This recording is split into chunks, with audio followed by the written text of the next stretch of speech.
성남중앙교회 성도 여러분 안녕하십니까? 2024년 7월 9일 화요일 방송 성경연구 모임에 오신 모든 분들을 환영합니다. 오늘은 기록되었을 때 성경연구 24장 넘치는 축복을 주제로 함께 말씀을 연구하시겠습니다. 1920년대에 찰스라고 하는 사람이 있었습니다. 이 찰스의 새로운 벤처 사업이 큰 성공을 거둔 것처럼 보였습니다. 그래서 투자자들은 그의 회사에 수백만 달러를 쏟아부었습니다. 투자 수익률이 너무 좋았기 때문에 어떤 사람들은 찰스에게 집을 담보로 투자하거나 평생 모은 자금을 투자했습니다. 찰스는 하루에 25만 불을 1920년대에 벌어들였습니다.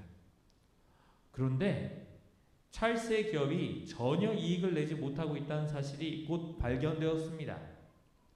찰스는 장기 투자자들에게 배당금을 제공하기 위해 새로운 투자자들의 돈을 사용해 왔던 것이죠. 모든 고객이 자신들의 돈을 되돌려 달라고 요구하기 시작하면서 찰스의 계획이 대규모 사기였다는 것이 밝혀졌고, 많은 사람들은 그들이 가지고 있던 전 재산을 잃게 되었습니다. 일확천금이란 계획으로 사람들을 속인 것이 찰스가 처음이 아니었고 분명 그것이 마지막 사기도 아닐 것입니다. 하지만 이러한 형태의 사기를 1920년대 초반 이를 이렇게 최초로 하진 않았겠지만 처음으로 발각된 찰스 폰지, 이 이름을 따서 폰지 사기다라고 부르고 있죠. 이 찰스 폰지는 실존 인물로 1903년 미국으로 이민 온 이탈리아 출신의 이민자입니다. 찰스 디킨스의 1857년 그 소설 리틀 도릿에 이러한 형태의 사기 수법이 등장하나 사기 규모가 상대적으로 거대한 미국 내 이 전국적인 관심을 끈 첫 사례가 이 찰스 폰지의 사례였기 때문에 우리는 이것을 폰지 사기다라고 알고 있습니다. 여러분, 하나님께서는 그분의 백성들이 일확천금을 꿈꾸는 것을 바라고 계실까요?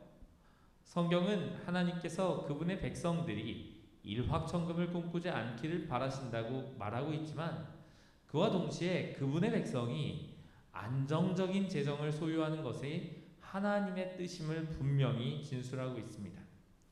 사실 성경은 하나님께서 우리가 차고 넘칠 만큼 소유하기를 원한다 라고 기록하고 있습니다. 여러분, 그렇다면 우리의 이 차고 넘치는 그런 소유물들은 누구에게 속한 것일까요? 성경은 태초에 하나님이 천지를 창조하시니라 라고 시작하고 있습니다. 하나님은 아무것도 없는 곳에서 온 우주를 그의 입기운으로 창조하셨지요. 그렇기에 세상의 모든 것은 하나님의 소유물입니다. 시편 24편은 우리에게 이야기합니다. 땅과 거기 충만한 것과 세계와 그 가운데 사는 자들은 다 여호와의 것이로다. 아멘. 하나님께서는 우리에게 그분의 재산을 맡겨두신 것은 단지 그분의 소유물을 관리하도록 허락하신 것입니다. 우리는 하나님의 재산을 관리하는 일을 맡은 청지기입니다.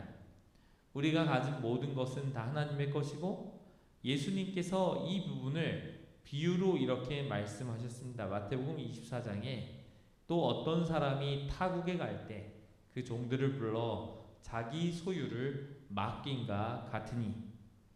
여러분, 하나님께서 우리가 이렇게 목축업을 하지는 않지만 우리가 키우는 가축, 우리가 키우지 않는 짐승들 다 임자가 있는데 그것은 하나님이다 라는 것이죠. 시편 50편이 말하고 있지 않습니까?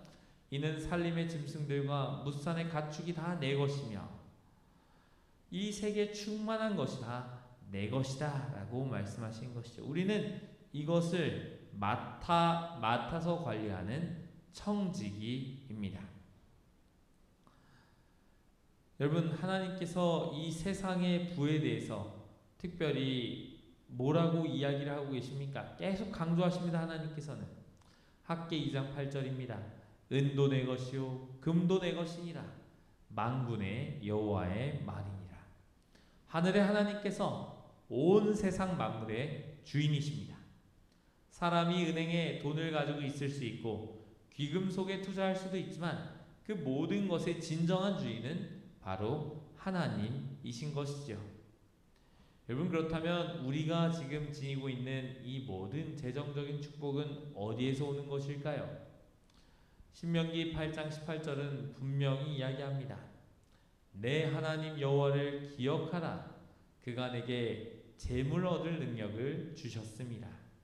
성경은 하나님이 모든 축복의 근원임을 분명히 말하고 있습니다.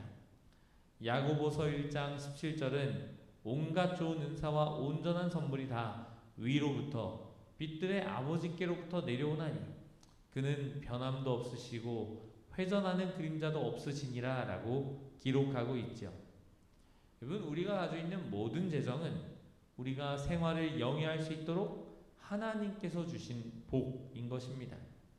그렇기에 우리의 재정적인 복은 하나님께로부터 온다라는 것을 이해하시고 인정하시게 되시기를 간절히 바랍니다. 그런데 하나님께서는 이 모든 것들이 하나님 것이지만 우리의 수익 가운데 일부분을 너가 하나님의 백성의 표로 하나님께 돌려라 라고 요구하고 계십니다. 레위기 27장 30절에 이렇게 말씀하고 있죠. 그 땅의 10분의 1, 곧 그 땅의 곡식이나 나무의 열매는 그 10분의 1은 여호와의 것이니 여호와의 성물이라. 여러분, 11조라고 하는 말은 10분의 1이라는 뜻입니다.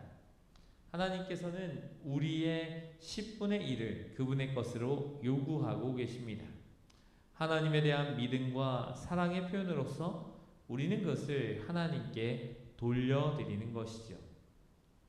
저도 이러한 경험을 한 적이 있습니다. 고등학생 때 내 모든 것은 하나님의 것이지만 그 10분의 1을 하나님께 돌려드려야겠구나 라고 생각을 하고, 저희 아버지께서 이미 11조를 다 구별하시고 제게 용돈을 주셨지만 제가 인지하고 있는 이 용돈을 받은 시점부터의 그 11조, 그리고 그 또 이렇게 여쭤보니까 많은 부분들은 11조가 구별이 됐어요.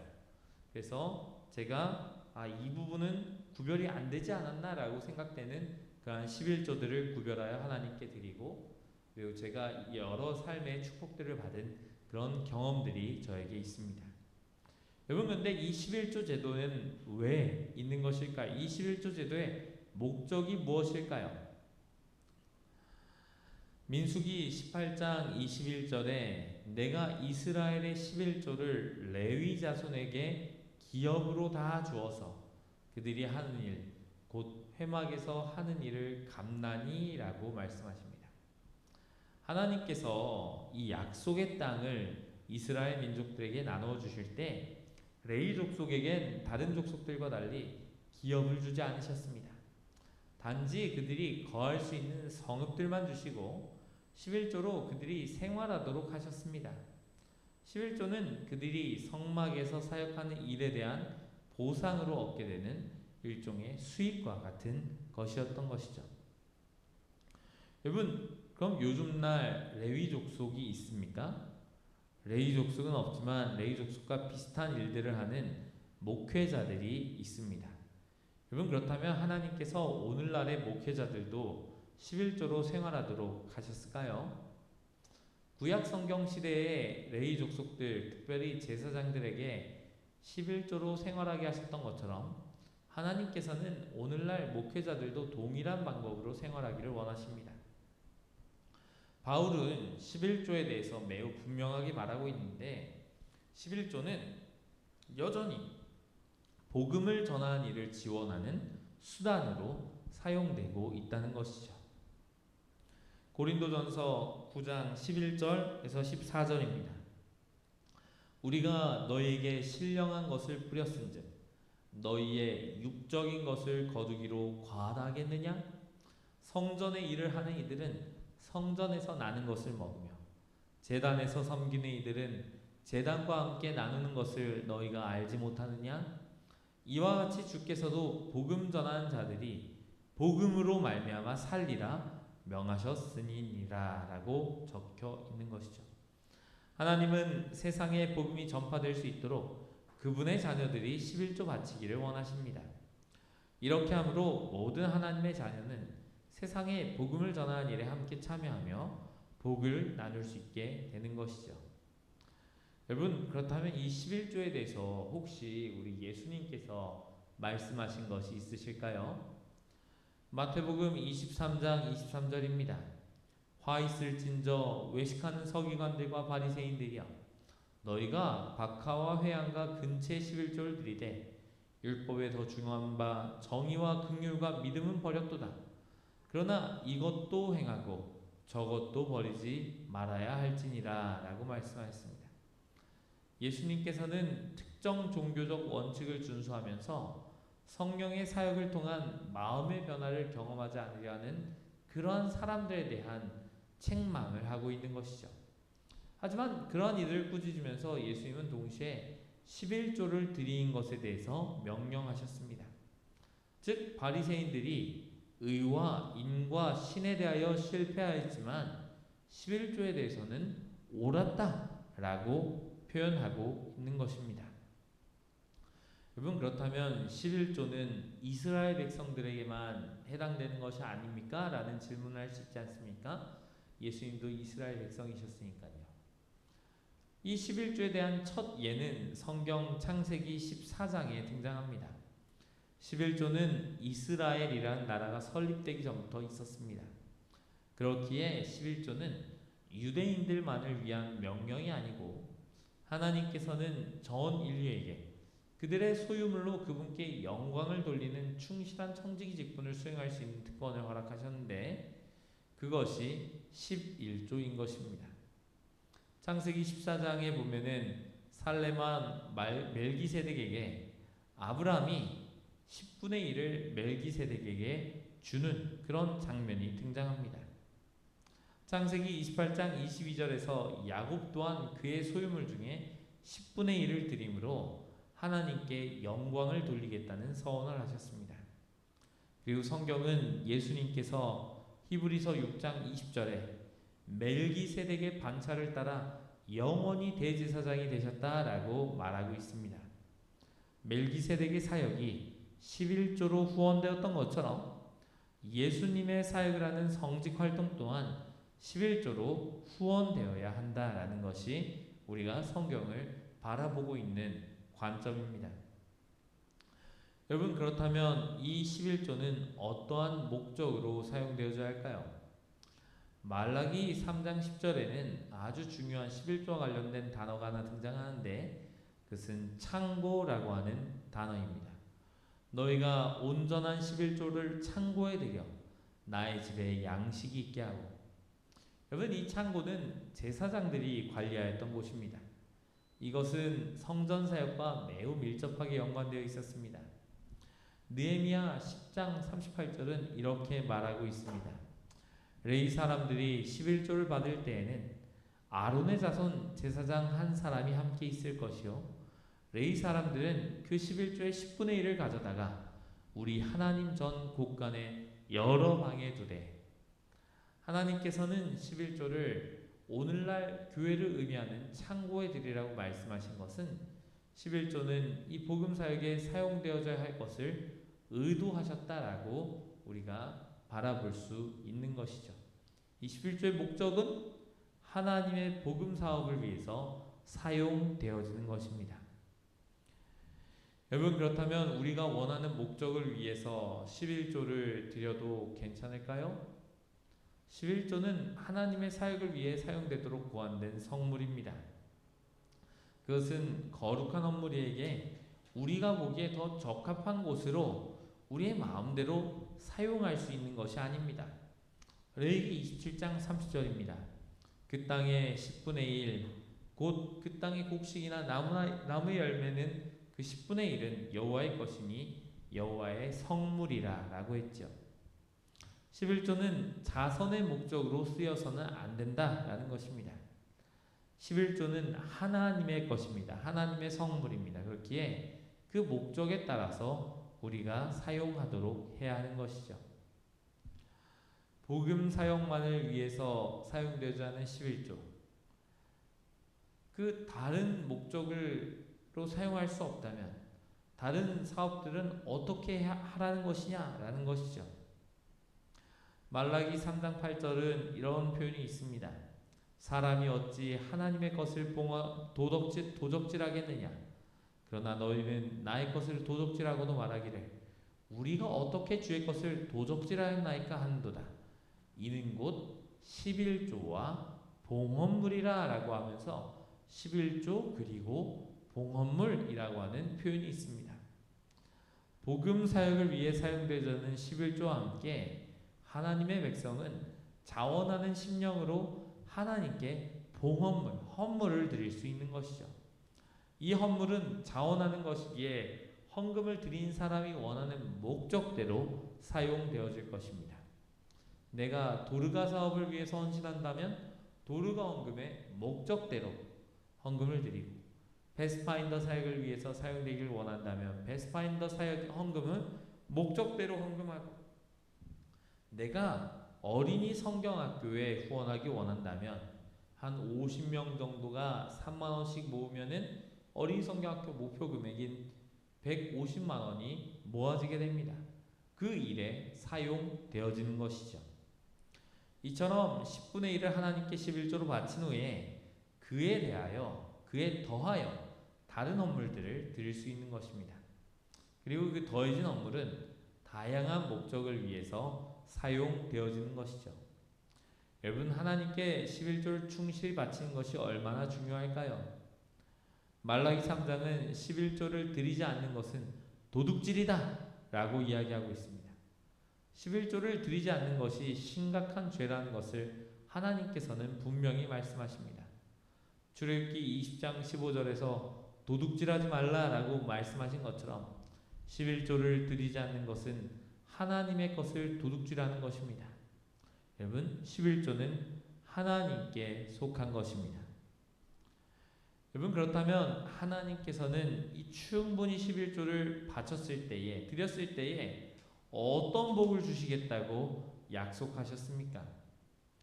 말라기 3장 10절은 이렇게 표현하고 있습니다. 만군의 여호와가 이르노라 너희의 온전한 11조를 창고에 들여 나의 집에 양식 있게 하고 그것으로 나를 시험하여 내가 하늘 문을 열고 너에게 복을 쌓을 곳이 없도록 붙지 아니하나 보라. 만군의 여호와가 이르노라 내가 너희를 위하여 메뚜기를 금하며 너희 토지 소산을 먹어 없애지 못하게 하며 너희 밭에 포도나무 열매가 기한 전에 떨어지지 않게 하리니 너희 땅이 아름다워짐으로 모든 이방인들이 너희를 복되다 하리라. 만군의 여호와의 말이니라. 여러분, 하나님께서는 그분을 사랑하는 마음으로 11조를 충실히 드릴 때 쌓을 곳이 없을 만큼 큰 복을 주시겠다고 약속하셨습니다. 하나님은 그분의 백성이 넘치도록 받을 것이라고 약속하신 것이죠. 또한 그분과 신뢰의 관계를 갖게 될 때 그들의 땅도 복을 받을 것이라고 말씀하셨습니다. 메뚜기가 금하여진다. 우리의 사업에 어떠한 리스크들, 농사의 리스크 여러 가지가 있겠지만 메뚜기 떼가 와서 다 먹어버리는 그런 리스크들을 하나님께서 없애주시겠다라고 말씀하신 것이죠. 비슷한 복을, 같은 유형의 복을 우리가 지금 경험하게 될 것입니다. 너희 포도나무의 열매가 기한 전에 떨어지지 않겠다. 이러한 복들, 내가 한 노력에 대한 열매를 보지 못하고 그 수확 직전에 그 잃어버리는 그 슬픔들을 겪지 않게 해주시겠다라고 하나님께서는 말씀하신 것입니다. 여러분, 11조를 드린 것이 옳은 일임을 우리는 알고 있습니다. 하지만 이것을 어떻게 확신할 수 있을까요? 이것이 행함으로 말미암는 의의 형태가 아닌가 혹시 의심되지는 않으셨습니까? 여러분, 11조를 드린 것이 십계명에 속해 있습니까? 라고 물어본 사람을 제가 아직 한 번도 만나지 못했습니다. 하지만 11조를 드린 것이 십계명에 속하지는 않지만 우리를 향한 하나님의 뜻임은 분명합니다. 요한복음 14장은 말합니다. 너희가 나를 사랑하면 나의 계명을 지키라. 로마서 6장 17절입니다. 하나님께 감사하리로다. 너희가 본래 죄의 종이더니 너희에게 전하여 준 바 교훈의 본을 마음으로 순종하여. 하나님께 순종하는 것은 행함으로 말미암는 의와는 전혀 다른, 행함으로 말미암는 의와는 상관이 없고 오히려 믿음으로 말미암는 의의 한 형태입니다. 하나님은 언제나 그분의 백성에게 순종의 삶을 살도록 요구하셨습니다. 그분의 뜻을 기쁜 마음으로 순종할 때 하나님의 사랑이 우리의 삶을 가득 채우고 있음을 이렇게 표현하는 것이죠. 여러분, 그렇다면 11조를 드릴 수 없는 형편에 있는 사람은 어떻게 해야 할까요? 나는 지금 형편상 11조를 드릴 수 없습니다 라고 말을 할 수 있지 않겠습니까? 하지만 11조를 드릴 수 없는 사람은 없습니다. 왜냐하면 하나님께서는 11조를 드리는 사람에게 축복을 약속하셨고 하나님께서 축복하신 90%의 수입은 하나님의 축복이 없는 100%의 수입보다 훨씬 더 많아질 것이기 때문입니다. 어떤 사람들은 11조를 드린 것이 벅차 보일 수 있습니다. 하지만 하나님께서 말라기 3장 10절에 말씀하신 나를 시험하여 보라 라고 하신 말씀을 기억하시길 바랍니다.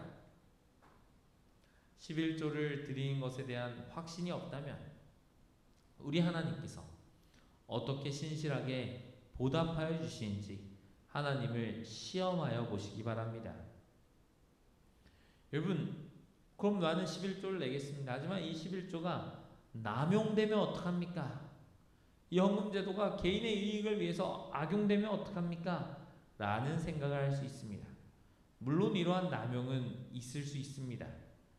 많은 목회자들과 행정자들이 조심하지만 그렇게 될 수가 있습니다. 하지만 우리가 신뢰할 수 있는 조직을 통하여 11조는 우리가 생각한 것보다 훨씬 더 잘 관리되고 있으며 그로부터 목회자들이 적절한 월급을 받고 있고 사람이 운영하는 곳에는 언제나 불완전할 수 있으나 인간의 연약함으로 인하여 하나님께 충실하지 않은 것이 잘못된 것이지 11조 자체가 잘못된 것이 아니다 라는 것이죠.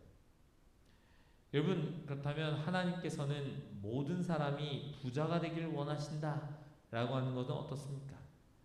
여러분, 하나님께서는 모든 사람이 부자가 되기를 원하실까요? 저는 성경을 읽으면서 그렇지 않다라고 생각합니다. 왜냐하면 요한복음 12장 8절에 예수님께서는 가난한 자들은 항상 너희와 함께 있을 것이다 라고 말씀하셨습니다. 가난한 자들이 항상 우리 곁에 있을 것인데 교회 안에서도 마찬가지라는 것이죠. 부가 꼭 하나님의 축복이 표시가 아닌 것처럼 재화의 결핍 또한 하나님께서 은혜를 베풀고 있지 않다는 표가 아닙니다. 여러분, 그렇다면 내 옆 사람 보니까 11조 드리는데 여전히 어려움을 겪고 있습니다. 여러분, 이런 생각 혹시 안 드십니까? 여러분, 11조를 드린 것이 분명히 말라기에는 메뚜기 때가 오지 아니하고 포도나무 열매가 떨어지지 아니할 것이다 라고 말씀하고 있지만 11조를 드린 것은 고난을 겪지 않을 것이다 라는 보장이 아닙니다. 11조를 드린 농부가 여전히 기근과 흉작을 겪을 수 있습니다. 또한 11조를 드린 사업가들이 손실과 고난을 경험할 수 있습니다. 11조를 드린 사람들도 여전히 시험으로 가득한 이 세상을 살아가야 합니다. 하지만 11조는 하나님을 사랑하고 그분께 충성하겠다는 표시입니다. 하지만 11조를 통하여 임하는 축복은 재정적인 관점으로만 측정될 수 있는 것이 아닙니다.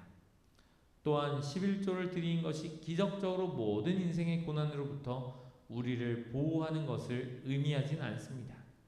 하지만 하나님의 축복은 우리의 삶 가운데 임하게 될 것입니다. 많은 목회를 하다 보면 이런 질문을 받습니다.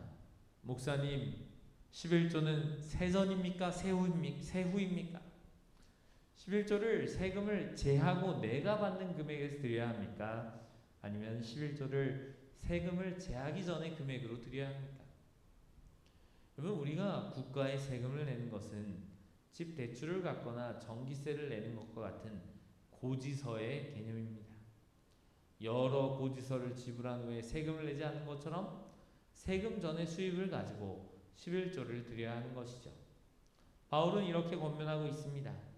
이것이 곧 적게 심는 자는 적게 거두고 많이 심는 자는 많이 거둔다는 말이로다. 각각 그 마음에 정한 대로 할 것이요 인색함으로나 억지로 하지 말지니 하나님은 즐겨내는 자를 사랑하시느니라. 고린도후서 9장 6절 7절에 나타난 말씀입니다. 여러분, 우리가 하나님께 풍족하게 드릴 때 우리는 풍족히 거둘 것입니다. 우리가 하나님께 즐겨 드릴 때에 그분의 축복이 임할 것을 우리는 확신할 수 있습니다. 여러분, 11조를 드리면 재정적인 많은 번영을 누릴 수 있습니까? 여러분, 복은 분명 여러 의미를 내포하고 있습니다. 말라기 3장 10절은 내가 하늘문을 열고 너에게 복을 쌓을 곳이 없도록 붙지 아니하나 보라 라고 말하고 있죠. 하나님께서 그분의 충실한 백성의 사업에 복을 주실 수 있고 생각지 못한 소득을 얻게 하실 수도 있고 혹은 건강의 복으로 주실 수도 있고 어떠한 물건을 구입하는 구입비를 절감시켜 주실 수도 있고 마음의 평화를 주실 수도 있습니다. 하지만 하나님께서 주실 수 있는 가장 큰 복은 우리의 삶에 하나님이 함께 하시는 것입니다. 그리고 그분께 충실히 11조를 드린 자들에게 넘치는 복을 주시겠다고 약속하셨지만 11조가 어떠한 재정적인 번영의 지름길인 양 믿는 것은 잘못된 생각이죠. 하나님께서 그분의 백성을 안전하게 지켜주실 것을 약속하셨지만 재정적인 부를 보장하지는 않으셨습니다. 여러분, 그렇다면 11조를 드리지 않았던 사람들이 어떻게 11조를 드린 삶을 시작할 수 있을까요? 하나님을 영화롭게 하고자 하는 모든 사람은 삶의 우선순위를 하나님께 둡니다. 너희는 먼저 그의 나라와 그의 의를 구하라. 그리하면 이 모든 것을 너희에게 더하시리라. 우리의 삶의 우선순위가 하나님께 있는 것입니다. 예수님의 뜻이 나의 삶 속에서 이루어지도록 해야 할 것입니다. 하나님의 말씀을 받아들여 그분의 뜻이 이루어지도록 하는 것이 바로 믿음입니다. 사랑하는 성남중앙교회 성도 여러분, 여러분은 하나님을 신뢰하여 하나님께 11조를 드린 삶을 살아가고 계십니까? 하나님께 11조를 드리기를 원하십니까?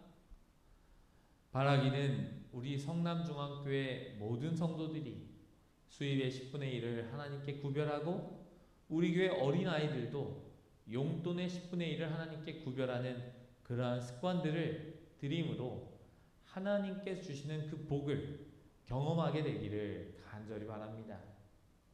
하나님께서 약속하신 시험하여 보라고 약속하신 그 복을 경험하는 저와 여러분이 되길 바라면서 오늘 말씀을 드리겠습니다. 기도하시겠습니다.